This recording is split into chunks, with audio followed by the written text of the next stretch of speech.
Hello guys, നല്ല രീതിയിൽ observation വേണ്ട ഒരു മേഖലയാണ് സൗണ്ട് എഞ്ചിനീയറിംഗ്. ഞാനിത് എത്രത്തോളം പറഞ്ഞാൽ നിങ്ങൾക്ക് മനസ്സിലാവുമെന്ന് എനിക്കറിയില്ല. ഉദാഹരണത്തിന്, ഒരു ഫ്ലൈറ്റിലെ പൈലറ്റിന്റെ ശബ്ദം നിങ്ങൾ കേട്ടിട്ടില്ലേ? നമുക്കത് റീക്രിയേറ്റ് ചെയ്താലോ? മനുഷ്യർക്ക് സാധാരണ കേൾക്കാൻ വരുന്നത് 20 ഹെർട്സ് മുതൽ 20 കിലോ ഹെർട്സ് വരെയുള്ള ശബ്ദമാണ്. ഫ്ലൈറ്റിലെ എഞ്ചിൻ സൗണ്ടും ബാക്ക്ഗ്രൗണ്ട് നോയ്സ് സൗണ്ടും ഉള്ളത് 500 ഹെർട്സിന് താഴെയാണ്, അതായത് ബേസ് വോയിസ്. എന്നാൽ വിൻ നോയ്സും ഹിസ്സിംഗ് നോയ്സും ഉള്ളത് 4000 ഹെർട്സിന് മേളിലാണ്, അതായത് ഹൈ ഫ്രീക്വൻസി. അതുകൊണ്ട് തന്നെ സാധാരണ ഒരു വോയിസിലെ 500 ഹെർട്സിന് താഴെയുള്ള വോയിസും 4000 ഹെർട്സിന് മുകളിലുള്ള വോയിസും കട്ട് ചെയ്താൽ നമുക്ക് ഏകദേശം അങ്ങനെ ഒരു വോയിസ് ക്രിയേറ്റ് ചെയ്തെടുക്കാൻ പറ്റും. അപ്പോൾ നമുക്കതങ്ങനെ ഈസി ആയിട്ടൊന്ന് ചെയ്യാൻ നോക്കിയാലോ? ഇതാ ഈ വോയിസ് ആണ് നമുക്ക് പൈലറ്റിന്റെ വോയിസിലോട്ട് കൺവേർട്ട് ചെയ്യാനുള്ളത്.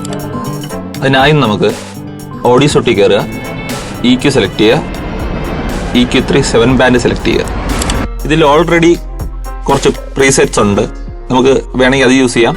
അല്ലാതെ നമ്മൾ ഒരു സൗണ്ട് എഞ്ചിനീയർ എപ്പോഴും നമ്മൾ ഒരു സാധനം ജഡ്ജ് ചെയ്തിട്ട് വേണം അതിന് ഔട്ട് എടുക്കാൻ. അതുകൊണ്ട് ഞാൻ എൻ്റെ ജഡ്ജ്മെന്റിൽ ഒരു ഔട്ട് തരാം. നമുക്ക് ഈസി ആയിട്ട് ചെയ്യാൻ പറ്റുന്ന ഒരു സംഭവമുണ്ട്. സ്പെഷ്യൽ എഫക്ട്സിൽ കയറുക, ട്രാൻസിസ്റ്റർ റേഡിയോ സെലക്ട് ചെയ്യുക. ഇത് ഓൾറെഡി ഇതാ ഇപ്പോൾ 500 കട്ട് ചെയ്തിട്ടുണ്ട്, 5K കട്ട് ചെയ്തിട്ടുണ്ട്. ഓക്കെ, നമുക്കിതിൽ ചെറിയ കുറച്ച് മോഡിഫിക്കേഷൻസ് മാത്രം കൊണ്ടുവന്നാൽ മതി. അതിനു മുമ്പ് നമുക്ക് ഈ ട്രാൻസിസ്റ്ററിൽ എങ്ങനെ കേൾക്കും എന്നൊന്ന് നോക്കിയാലോ? Good morning ladies and gentlemen, this is your flight deck crew. I am captain Akshay Kumar.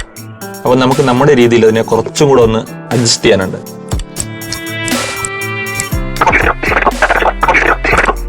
നമുക്കിത് റെൻഡർ ചെയ്തെടുക്കാം. എൻ്റെ കൺസെപ്റ്റില് ഫൈനൽ ഔട്ട് ഇതാണ്. Good morning ladies and gentlemen, this is your flight deck crew. I am captain Akshay Kumar. ഈ video അത്രയേ ഉള്ളൂ.